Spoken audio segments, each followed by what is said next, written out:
Hi, my name's Storey. I'm a tech lead with the Department for Work and Pensions, and this is Aaron. Hi, I'm Arun. I'm one of the senior DevOps for DWP. And today we're going to talk to you about a project we've been involved in, but first we'd like to talk to you about what is DWP.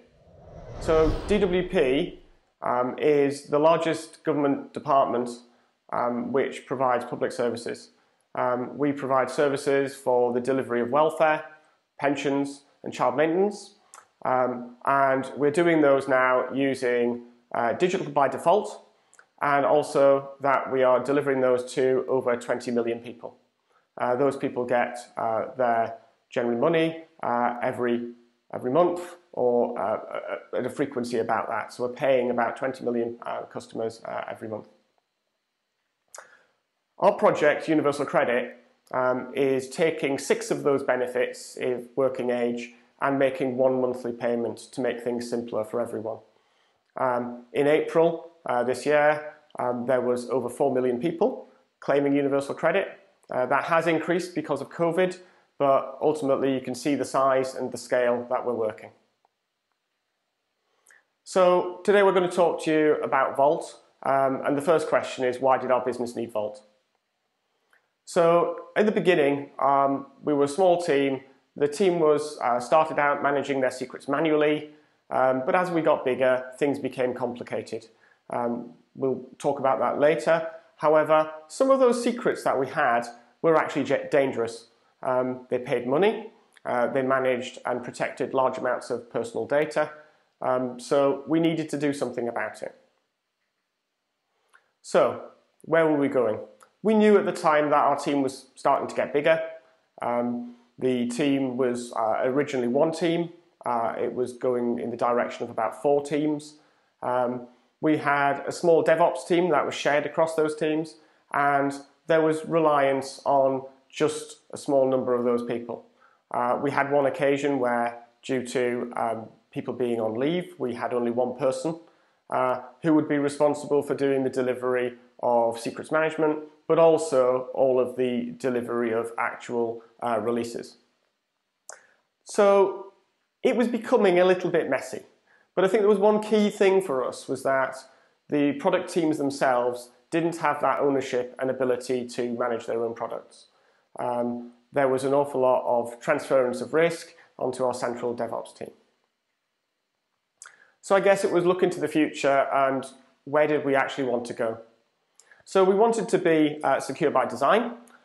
We realized that at the moment, at the beginning, we had a lot of procedural controls, and those procedural controls were really being done on trust. We wanted to change that and make sure that we could actually manage that properly throughout all of our processes.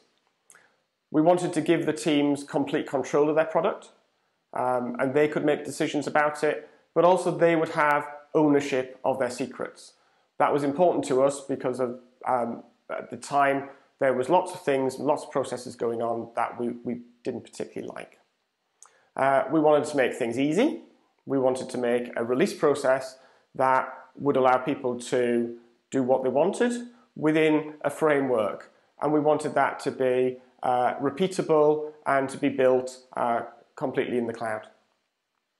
And I think one of the things that we could see was that there was the ability, because of the processes that we were doing, for team members to be accused of things that possibly weren't then, but there was a gap.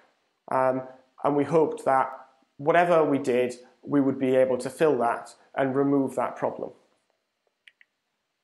So let's think a little bit more about it. In our DevOps team, we actually were managing those secrets using common tools. We were using scripts, and we were using an awful lot of memory. How do we do it the last time? When do we need to do it? And the things that we were doing were not out of the ordinary, but it did require people to understand what they were doing, and also to try and keep a track of that thing that we did back whenever it was, maybe 12 months ago. Do we remember all of the commands that we did? The corporate memory, and particularly when you have a group of DevOps that change, The corporate memory was part of this. Our biggest worry was that the way that we were managing secrets, it involved using Git, and all of our DevOps had a personal copy of those secrets. We couldn't partition what individual people had access to. Going on to deployment, we had quite a good method of doing things, but even then, it was taking us a week to to design and build a new environment, and it was also taking around 6 hours to do an individual application deployment. The cadence, therefore, was slowed, and we wanted to speed that up. So, ultimately, what was it that we actually wanted to end up with? So, we wanted wherever we went, we would be able to store those secrets securely, of course. But we wanted to change the way that we managed access, and we wanted to place the ownership into the people who needed to be. And we believe that should be the teams, and probably for many secrets that are individual to an application, they probably, we believe, belong with the product team and therefore the product owner. Our organization would like everything to be cloud agnostic. At the moment, AWS is used an awful lot, but we also do have some things in Azure, GCP, and we also have some major parts of our infrastructure still on-premise. So we wanted to keep some form of cloud agnosticity. We like to make everything immutable. We like to be able to quickly update things. And when we do update them, we would like to do that with zero downtime. And then ultimately, we wanted a service a bit like AWS, where we could actually manage that thing using APIs. So we wanted a centralized PKI with APIs. So we went out, we did some work, and we actually looked at the market and what the options were. We looked at a number of products, some of them very quickly, some of them in detail, and we did that piece of suitability checking. Obviously, a government department doesn't make decisions lightly, and this was quite a serious piece of work. And ultimately, we selected Vault. There were things in there that we particularly liked. And one of those is that our team in London already has got Vault, but equally they are using HSMs for their back end. We aspire to that at some point, but equally we wanted, it had that ability to be across multiple providers. So we now want to pass on to Arun, who is actually going to tell us more about what it was that we actually did. Arun. Thanks, Chris. So what we did is we had set up the vault using Terraform, and our vault is in a spread across multi-AZ with a blue-green deployment so that we can do a rolling update, which is one of our requirements.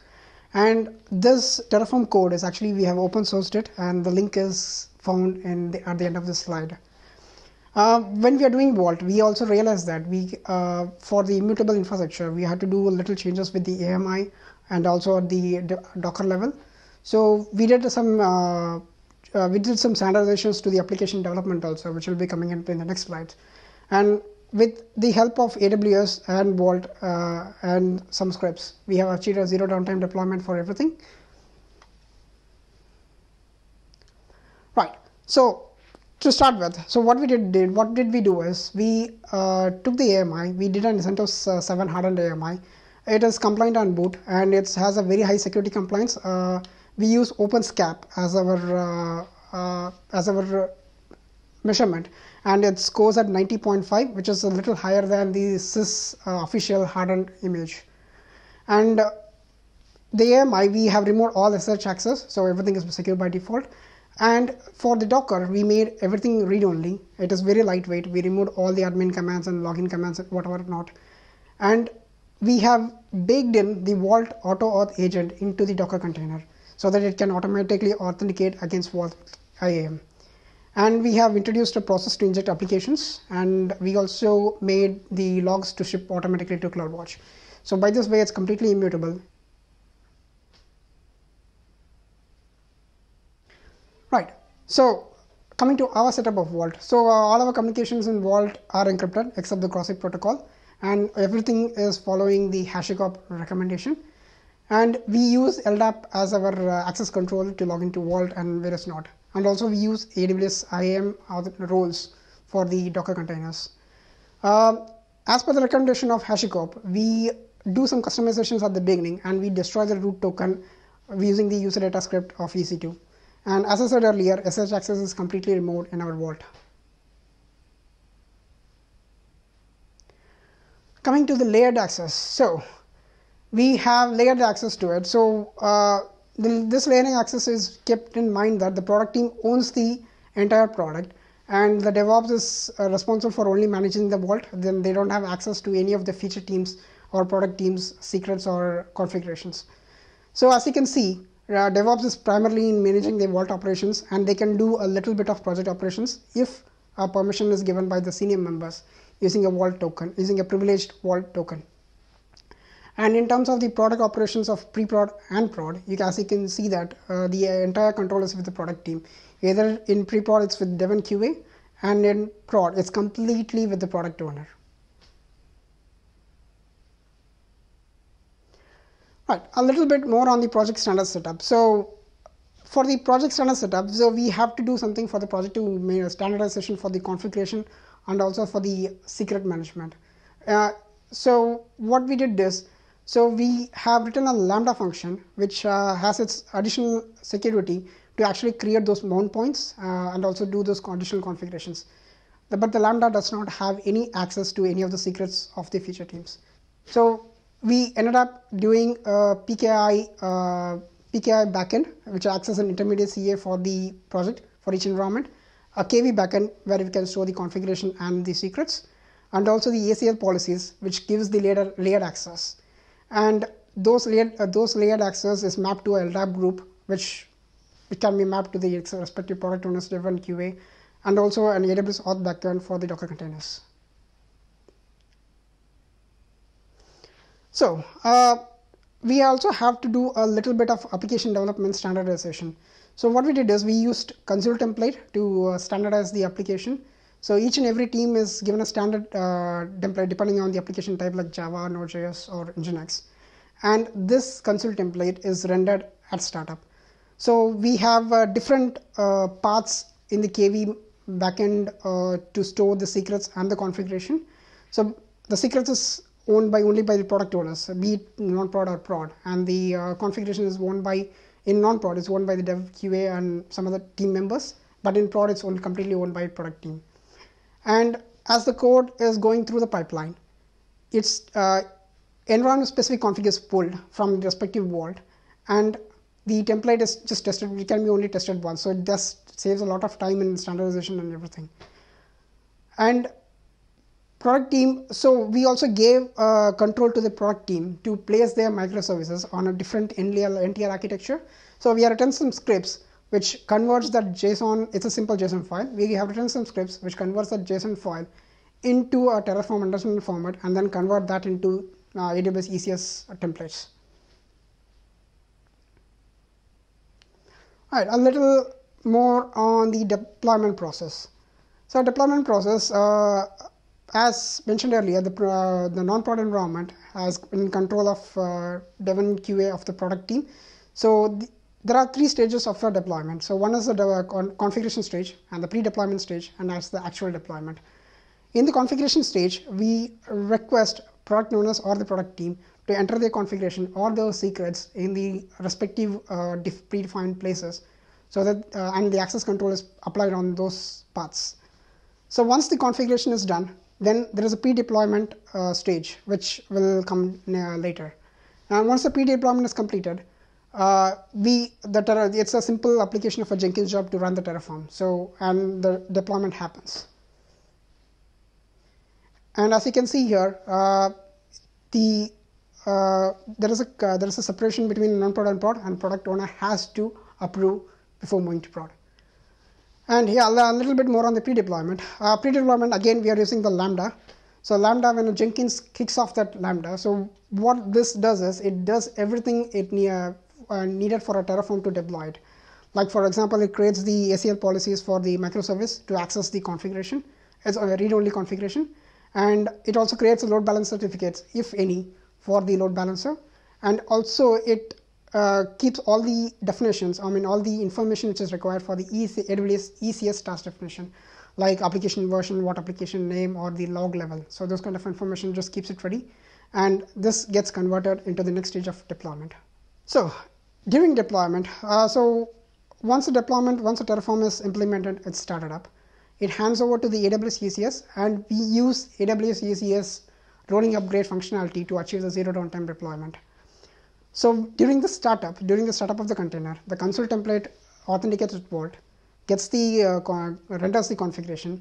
It also creates a single use certificates for the application. So as the container, if that is alive only when the container is alive, the container is destroyed, it's gone. The container certificates are gone. And we also do some customizations, like for example, Java. So for Java, we need to create a key store and a trust store. For that, we have to generate some random passwords. So those kind of customizations we also baked into the container. So it depends on the application type. It does some customization on it. And that's also a single time use. So that's alive as long as the container is alive, and it just goes off once it is done. And once, as I said, all the certificates, everything is destroyed once it's done. Right, I will hand over to Chris Storey to talk about more on did we achieve our goals and everything. So, did we actually achieve what we set out to do? So we now can release when we want and quickly. We let as you've seen, the teams manage their own secrets and the configuration. There is strong access control with all of that. We have taken the load off our central team. And I think it's quite important to say, I think we've actually retained some staff. And we've given them the space to actually develop further. When I mean develop, I mean the actual product. It was becoming quite a mechanistic process for people, and here what we've done is we've actually given them the flexibility to actually have some more creativity again. We've had some quite good feedback. Here, Ed, one of our product owners, has said that the current is good. If you look at the second point, I think it's quite interesting in that he talks about the workflow. And from a non-technical user perspective, it isn't great. We've spoken to HashiCorp about that, and I think it's been acknowledged that Vault wasn't seen as an end-user product, and we're using it differently. So there's the potential there for a different user interface for some users. We're having a look at that, and we hope HashiCorp will also have a look at it too. Haley, another one of our product owners, she says that she actually enjoys doing releases. When we suggested that we might automate further and make some other changes, she actually said no. She said, no, I quite like getting involved and getting my hands dirty. And Buster, one of our delivery managers, in a way, he says we're masters of our own destiny. So there they are. They actually have the ability to do things when they want to do it. And we know we do releases. We do releases during the day, and we do it when we want. So, like with any product, we're always trying to move further forward. So we are currently moving to HashiCorp Vault Enterprise. We are looking at, as we've already said, how do we get that user experience right? We have technical users, we have non-technical users. Where's the balance? And which are the bits that need to be done for each? We want to further reduce the time it takes to deploy. We've actually already got to being over 50 times faster. We're down to a few hours compared to what was ultimately could have been seen as days. We've done that. We believe there is further to be done. We believe that we should hopefully be able to get down to half an hour or even less. We are now looking at how we can actually deliver self-service environments for people so that people can take their own environment, spin it up, and then destroy it and make more of these environments completely immutable, but also be on a on demand, which is I think one of the really good positives about using cloud infrastructure. And then also we are moving to HCL version 2. That's currently ongoing, and also we want to upgrade our base operating system to CentOS 8. So thank you for listening. If anybody's got any questions, Arun and I will be happy to answer that, and we are both there on email, and please get in touch. As we've seen, as we said already, that we've open sourced everything, and here's the links which we can circulate further. Thank you. Thank you.